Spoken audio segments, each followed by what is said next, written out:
First of all, happy Independence Day to all of you my dear friends. Let's start this video. आइए आज इस video में 15 अगस्त से जुड़े हुए इंग्लिश वर्ड सीखते हैं। आज ही के दिन आज़ादी मिली थी। आज़ादी को इंग्लिश में इंडिपेंडेंस कहते हैं। वैसे इसे फ्रीडम भी कहा जाता है और आज़ादी के लिए लिबर्टी वर्ड का भी यूज़ होता है। इस तरीके से इंडिपेंडेंस, फ्रीडम और लिबर्टी आज़ादी के लिए इंग्लिश वर्ड हैं। अच्छा, आज़ादी के पहले यहाँ पर ब्रिटिश राज था। ब्रिटिश राज को वैसे तो ब्रिटिश पीरियड भी कह सकते हैं, लेकिन इसके लिए कॉलोनियल पीरियड का यूज़ होता है। कॉलोनियल पीरियड मीन्स भी ब्रिटिश राज होता है, यानी अंग्रेज़ों का शासन था। अंग्रेज़ों को वैसे तो इंग्लिश में ब्रिटिश कहते हैं, लेकिन ये दुनिया में वाइट्स नाम से ज़्यादा जाने जाते हैं। वाइट्स मीन्स अंग्रेज। ये राज करते थे। राज करना को इंग्लिश में रूल कहते हैं। रूल मीन्स राज करना। वैसे टेक वो वर्ड का भी यूज़ आप कर सकते हैं।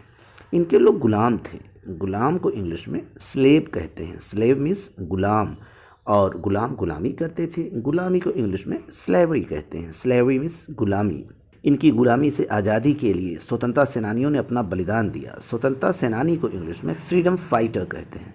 फ्रीडम फाइटर मीन्स स्वतंत्रता सेनानी, और ये भावनाएं देशभक्ति का संचार करती हैं। देशभक्त को इंग्लिश में पैट्रियट कहते हैं।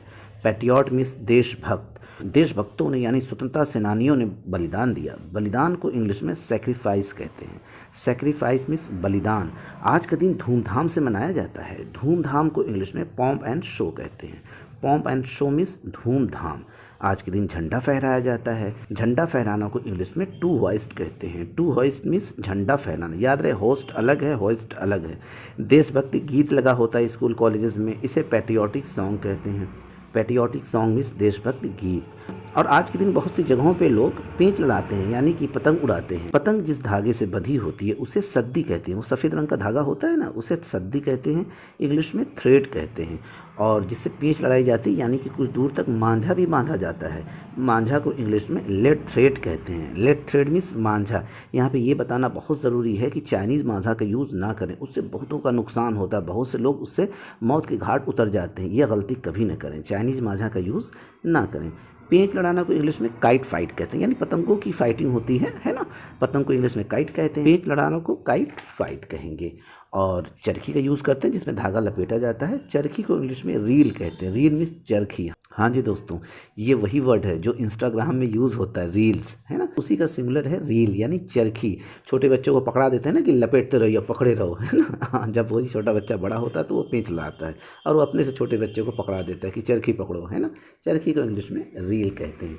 और पतंग लूटना को ग्रैब द काइट कहते हैं। ग्रैब द काइट मीन्स पतंग लूटना। यहाँ पे लूटना पॉजिटिव वर्ड है, क्योंकि आप किसी का अधिकार नहीं छीन रहे हैं, बल्कि आपके हक में जो आ रहा है उसे ले रहे हैं, इसलिए ग्रैब वर्ड का यूज़ कर रहे हैं। पतंग लूटना यानी ग्रैब द काइट। यहाँ पर फिर से एक बार ये बात बताना ज़रूरी है कि आप पतंग लूटने के लिए सड़कों पर ना दौड़ें, छत की बाउंड्री के पास ना दौड़ें, है ना। इससे काफ़ी अनहोनी होने का खतरा होता है, इसलिए पतंग लूटते वक्त ध्यान दें। वैसे कोशिश करें पतंग के पीछे ना भागें, ना दौड़ें। आज के दिन शहीदों को याद किया जाता है। शहीद को इंग्लिश में मार्टर कहते हैं। मार्टर मीन्स शहीद होता है। इन्होंने अपनी शहादत दी, जिसकी वजह से आज हम आज़ाद हैं और वीडियो बना रहे हैं, आप वीडियो देख रहे हैं, सुन रहे हैं। शहादत को इंग्लिश में मार्टरडम कहते हैं। मार्टरडम मीन्स शहादत। आइए इनको हम सलामी दें, सलाम करें। सलामी या सलाम को इंग्लिश में सैल्यूट कहते हैं। सैल्यूट मीन्स सलाम या सलामी। दोस्तों, इस तरह से ढेरों इंग्लिश वर्ड्स हैं आज़ादी से जुड़े हुए, यानी कि स्वतंत्रता दिवस से रिलेटेड, यानी 15 अगस्त से रिलेटेड ढेरों इंग्लिश वर्ड्स हैं। अगर कुछ छूट गए हो तो आप कमेंट करके ज़रूर बताएं, हम उसकी इंग्लिश वर्ड बताएंगे। एक बार फिर से आप सभी देशवासियों को स्वतंत्रता दिवस की ढेरों बधाई। धन्यवाद दोस्तों।